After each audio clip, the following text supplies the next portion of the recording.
The Beyonder, when he was created, was not just a being. He was a sentient manifestation of an entire infinite dimension known as the Beyond Realm. He existed in isolation until a lab accident on Earth involving a radiation technician, Owen Reese, created a pinhole between the Marvel Universe and the Beyond Realm. The accident empowered Reese, turned him into the Molecule Man, and that awoke the Beyond Realm, giving it a consciousness named the Beyonder. He was an infant member of this larger extra-dimensional race known as the Beyonder. His immense power combined with his lack of maturity, and he had no fucking understanding of reality, explained his godlike but childish behaviors in the 80s, hence the original Secret Wars. Because when you think about the concept of the original Secret Wars, it's like, the first motherfucker just grabbed all these people and wanted them to fight and destroy, which we'll get into. He was curious. He's curious and immature. Let's talk about the Beyonder's power set. He has the reality warping ability effortlessly. He can alter the fabric of the entire fucking multiverse with one thought. So to build Battleworld for his original experiment, this is the 1984 version, Secret Wars, he just annihilated an entire galaxy because he had to clear some space. Makes sense, right? I mean, you couldn't create a new planet in an existing one? No. Just get rid of, fuck this whole galaxy. A whole galaxy, by the way. Then he ripped massive chunks of matter from dozens of planets, including an entire suburb of Denver, because that's where Owen Reese was, and stitched them together.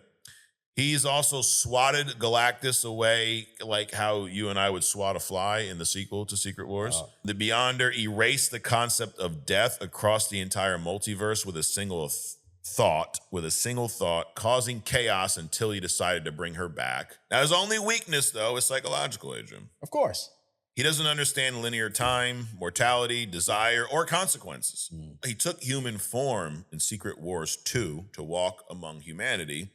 He tried to understand human desires, and it always backfired, dude. It made him vulnerable to being manipulated, which allowed him to be defeated, kind of temporarily. The original Secret Wars, after he created this battle world, he abducted the Avengers, the X-Men, Spider-Man, Doctor Doom, Galactus, and a bunch of other motherfuckers. He placed them on this patchwork battle world, which we talked about, and he promised to grant their deepest wishes if they got rid of their enemies.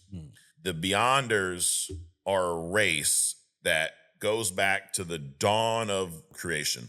Their exact origins are they were created by the Celestials. They built them as tools to maintain and manage the multiverse from the outside. So the Beyonders, they lived in this white space outside of reality. They called themselves the Omegas or the Ivory Kings. If you ever hear Ivory Kings in the comics, you're talking about the Beyonders. So for millions of years, they treated the multiverse like a fucking petri dish, dude. But long before they showed up in person, they manipulated the universe from afar.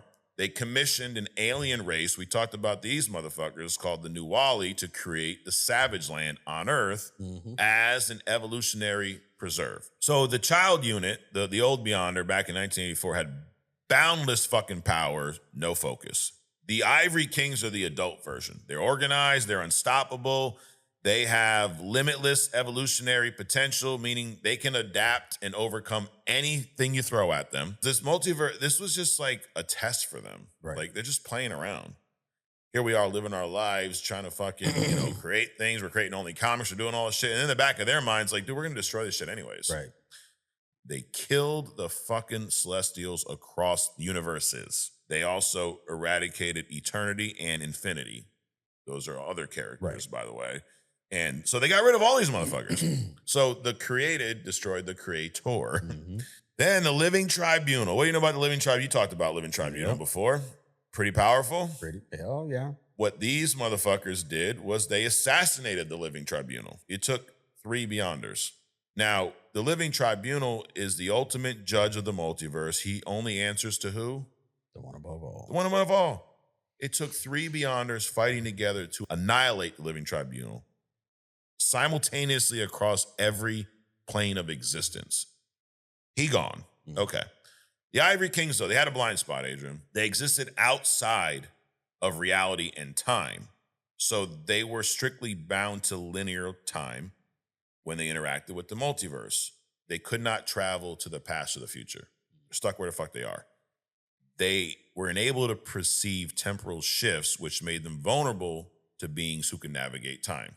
Makes sense, right? So everyone's got to have their vulnerability. That don't matter right now. What matters is in the comics, the Beyonders are the architects of the incursions. That's the terrifying phenomenon, Adrian, when two universes collide, destroys both of them unless, somebody intervenes. And the Ivory Kings decided that their grand experiment with the multiverse was over. They had enough. They're done playing around. Time to pick up the toys. What they did was they engineered this foolproof, synchronized demolition in a way. So what they discovered was the Molecule Man, he is uniquely identical in every single universe. What does that mean? He's the same shit in every fight. You're not going to find variants of him. It's the one Molecule Man. He's in every universe. They turned him into a multiversal bomb. So their plan was to detonate every Molecule Man across the infinite multiverse at the exact time. Dr. Doom discovered this. Why? Because he's Dr. Doom. Of course he fucking did, right? Everyone's they're fighting each other. Cap's fighting Tony, Reed's, oh my God, Sue. Everyone's doing dumb shit. Right. And Dr. Doom discovers this. Now he's Dr. Doom though. So what does he do? He time travels. He creates this whole religion around himself. He turns into this leader named Rabam Alal.